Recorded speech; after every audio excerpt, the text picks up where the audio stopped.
Good morning, Year 2.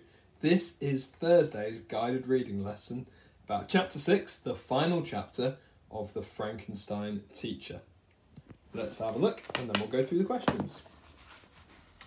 Oh yes, if you remember, Hannibal the hamster had just been run over by Mrs. Shelley, the head teacher, in her car.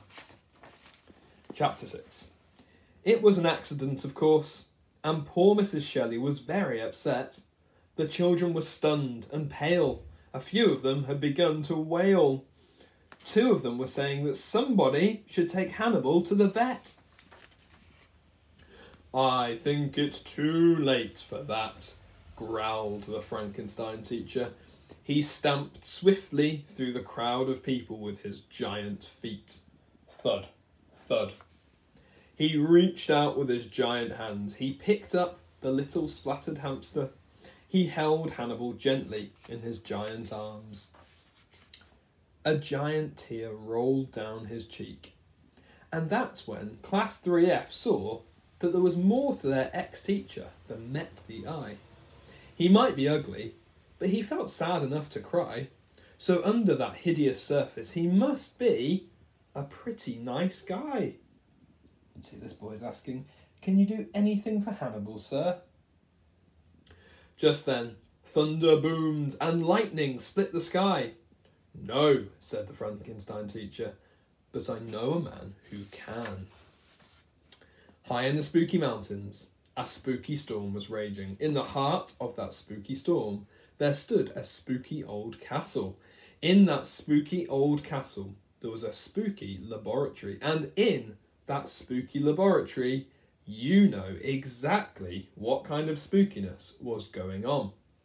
There was a hubbling and bubbling and humming and thrumming and whizzing and fizzing and crashing and flashing and zapping and sizzling and switching and some twitching in a strange little shape under a sheet. "It lives!" the doctor shouted, and the Frankenstein teacher smiled. He did a lot more smiling later. Back at school, Class 3F were waiting for him.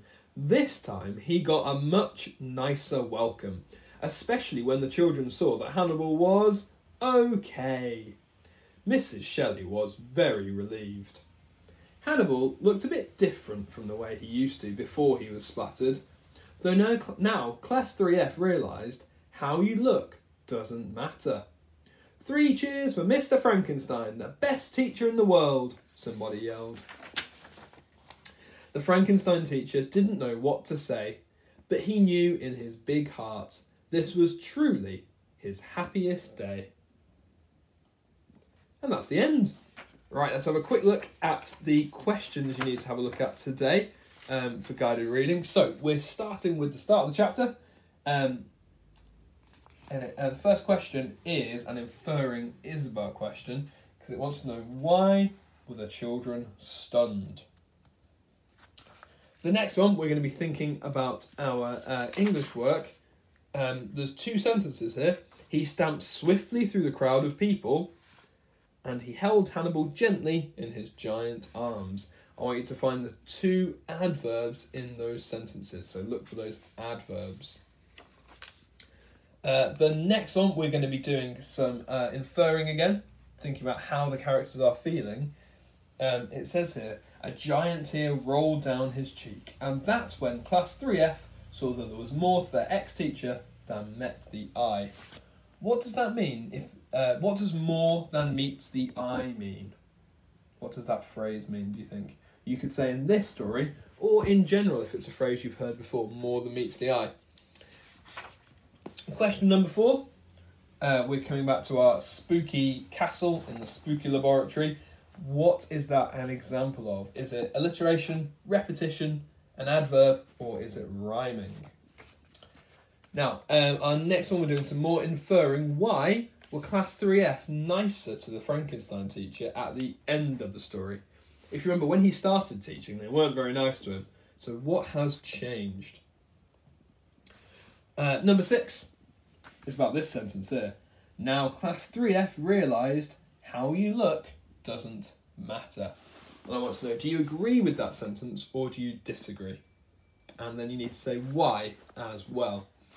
And finally, the last question is a bit of predicting. It's asking you to think about the end of the story. What will happen with the Frankenstein teacher and Class 3F next? And then again, why? How do you know?